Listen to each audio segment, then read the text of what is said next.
Before I start this new review of Futurama episode 5 and 6, I would first like to say thank you everybody who commented, liked, and interacted with the last Futurama video.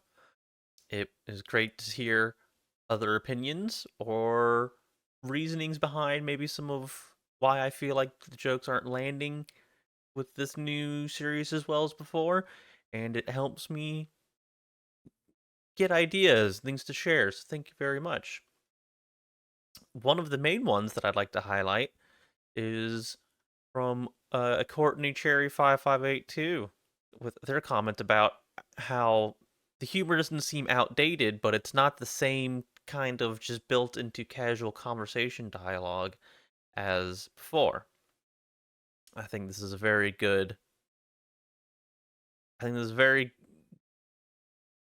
good insight, a very good opinion that I think is fact as well.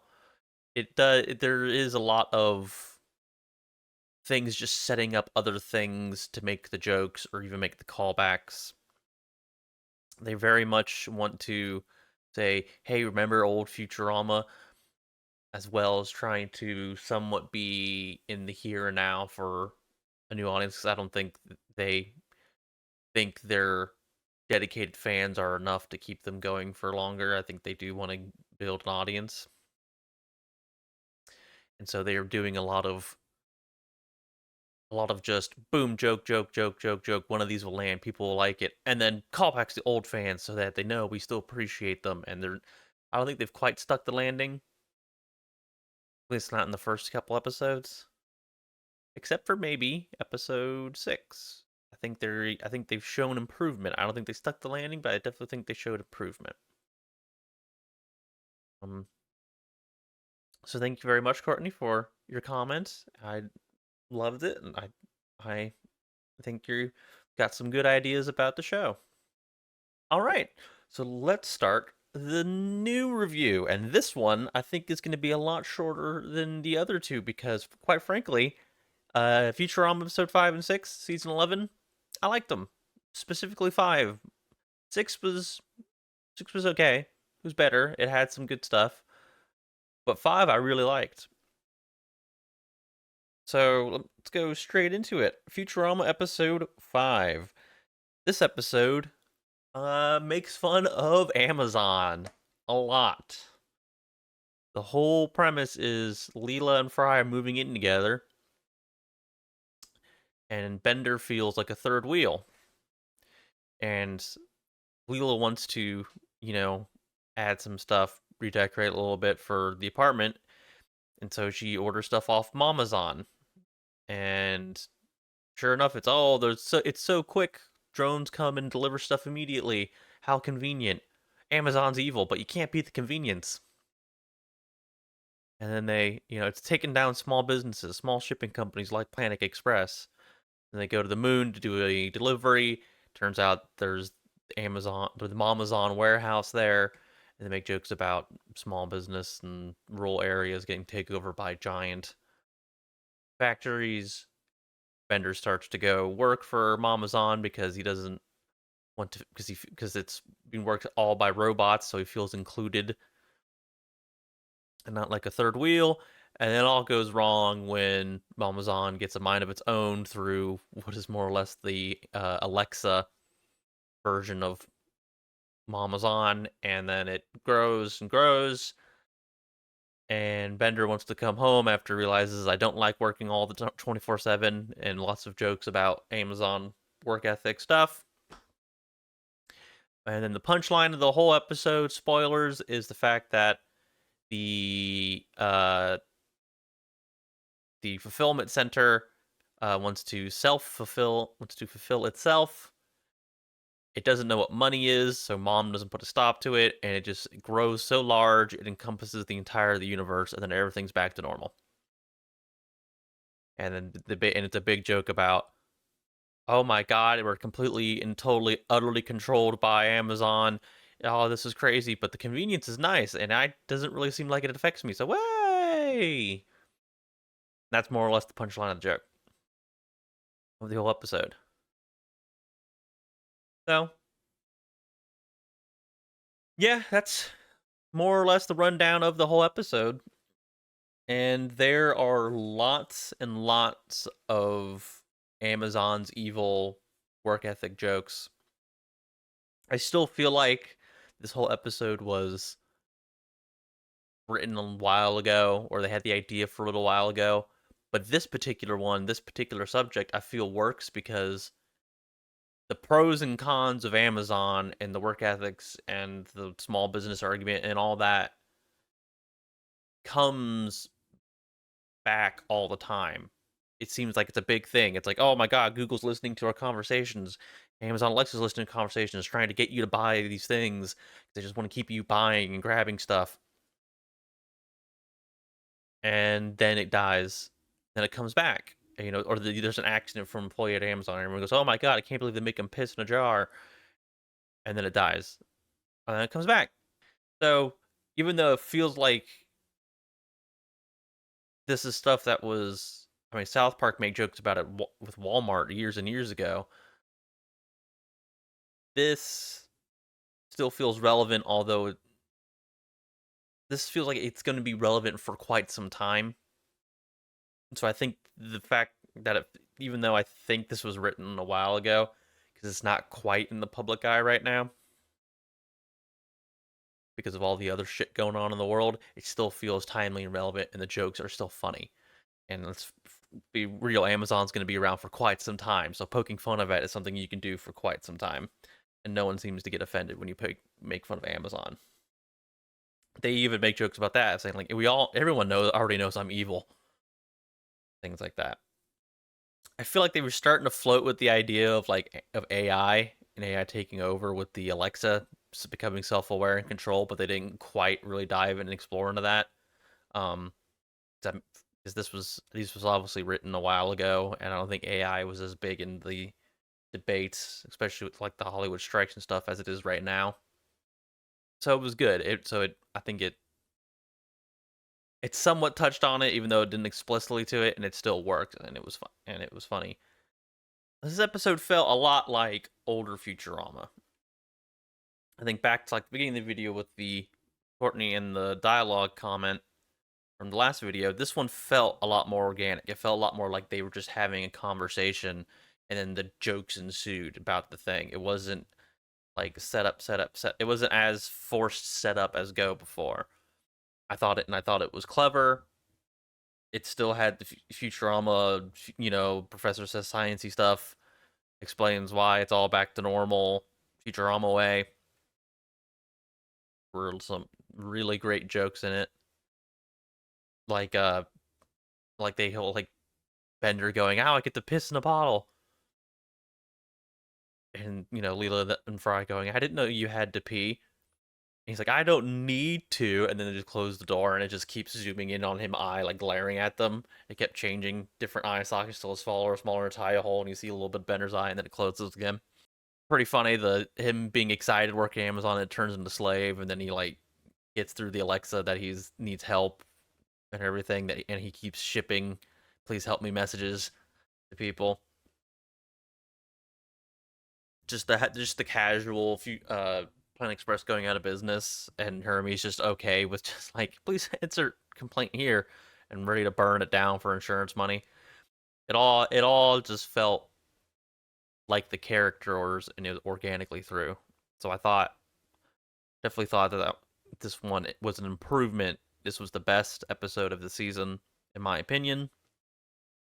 I think it showed some improvement, and I hope um, there are a couple more good episodes like this in the season that, frankly, to me hasn't been too overwhelmingly great. Knock off your feet. I think this is still very good. Dust off your cobwebs. See what the audience still likes, kind of season, and then go from there. All right, that was short. That wasn't really short, but that was episode 5. I don't want to get too much in. I spoiled pretty much everything that needs to be spoiled. I don't want to ruin the jokes with my terrible delivery, so go watch it and let me know what you think. Episode 6. It is a patented Futurama Christmas episode. And man, are these guys seasoned TV writers, because, ooh, watching a Christmas Futurama episode in August feels weird. This is something that's like there should have been a Futurama. They should have the season if the season came out closer to December, it would be fine. Or if they had like a Futurama Christmas special. Like with streaming, it seems like the Christmas episode, the Christmas special, is harder to do because they don't want to do one-off specials. They want to buy big things that make people keep coming back. Or like Futurama doesn't have the star power to be like, here's an hour-long Christmas special. But the writers and creators love making Christmas episodes, so they just had the idea for it, threw it in there, and it's just like it just feels off to be watching it in October. Not that it wasn't clever and good like most of their Christmas episodes. It's still just it just felt weird watching it now. And like they should have maybe not.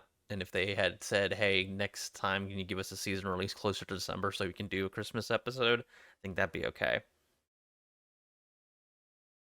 Alrighty, so this episode feel was just okay. Watching it in October or August to set aside, it kind of felt into the last couple seasons of Futurama. It started getting pretty overly complicated with kind of like the explain it all in the end punchline being kind of underwhelming. Um, and this one they did a great job with continuity. They referenced a bunch of old stuff. They had little gags just like on the wall that showed like even just continuity from this season, how they had Amy's Christmas stocking have the three children stockings underneath it. They had Nibbler, and then they had like 100 more tiny stockings next to it. That's like Nibbler's worms from so referencing like episode 4. And they reference Fry being his own like being his own grandpa, and that the fact that he's actually uh Farnsworth's uncle and everything. So stuff that you like if you had just seen Futurama from this season, you wouldn't quite get, but season people will get it. And it's just little dialogue lines that I don't think new people would pay too much attention to, other than like time travel joke. Because there's time travel in this season. It's the professor tries to go back in time when Santa Claus was first built, and making sure his naughty and nice chip works function properly, so he's nice Santa again. And then it turns into a big convoluted thing about everyone separates to go have a normal Christmas now, and that leaves Bender and Zoidberg alone together since they don't have families. So then they also go back in time and they kidnap Santa and then accidentally murder him. And the big punchline being the fact that because Zoidberg is dumb and a doctor, they didn't go to last Christmas, they went to next Christmas. So they actually went to the future, which was like a couple days from when they actually left, because it was not really Christmas yet, like 4 days from the day that this whole episode takes place of was actually Christmas. So when Santa shows up and starts killing everyone and not acting nice, the professor's confused, Hoodberg and Bender are confused, and it and then out of nowhere a Zoidberg and Bender from the past come and kidnap Santa and disappear, and it's like, oh, well, they're heroes because they killed Santa. And then pretty much when they go, well, how the hell did that happen? The punchline being the fact that because that Zoidberg accidentally went to next Christmas, not last Christmas. But then also, because Futurama, Santa Claus, they really love Santa Claus. I could take her to lose him as a character, to be honest, is still alive. And turns out he had been the one that was sending cryptic messages from the future to Zoidberg and Bender. Because throughout the whole episode, there are letters and writings on the wall and stuff saying, I know what you do next Christmas. It was very, oh, what does that mean? And punchline at the end is the fact that um, Santa Claus was the one that was sending it, because even though he was dismantled, he wasn't actually dead, and Zoidberg and Bender had become friends, so then Santa is now blackmailing Bender for that.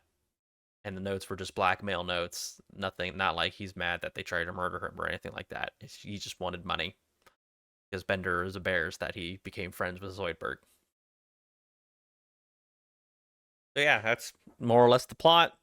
Um, I spoilers, sorry. Um, but I think you can probably hold off till December. You'll forget about this whole review video, and then you can go watch it, and it'll be a little more festive, maybe a little more festive and fun. And I definitely think that's going to make it better. It was okay. It was just a little convoluted, but in Futurama is usually very good at doing that. But this one felt like it needed to be cleaned up a little bit. Either way, it was a half decent episode. If you did see it, let me know what you think. And yeah, I mean, short and sweet. Not a whole lot to say. I think they were pretty good, especially 5, 6. Good, okay to good. I keep saying okay and good interchangeably, but if I had to do out of 10, I'd say 5, 7.5, and 6, probably a 6 out of 10. But yeah, thanks if you've watched this far. Thank you very much for watching. Make sure you like and subscribe. Leave a comment down below. Let me know what you think, and I'll see you in a couple weeks for the next Futurama review. In the meantime, if you somewhat enjoy my opinion on TV reviews, I am also doing Ahsoka. After every 2 episodes of Ahsoka, I'm doing those. And go check that out. If you like gaming, go check out Eldenbert, or our Remnant 2 video that's out recently, or my Baldur's Gate 3 solo run that came out recently. And thank you very much. Bye.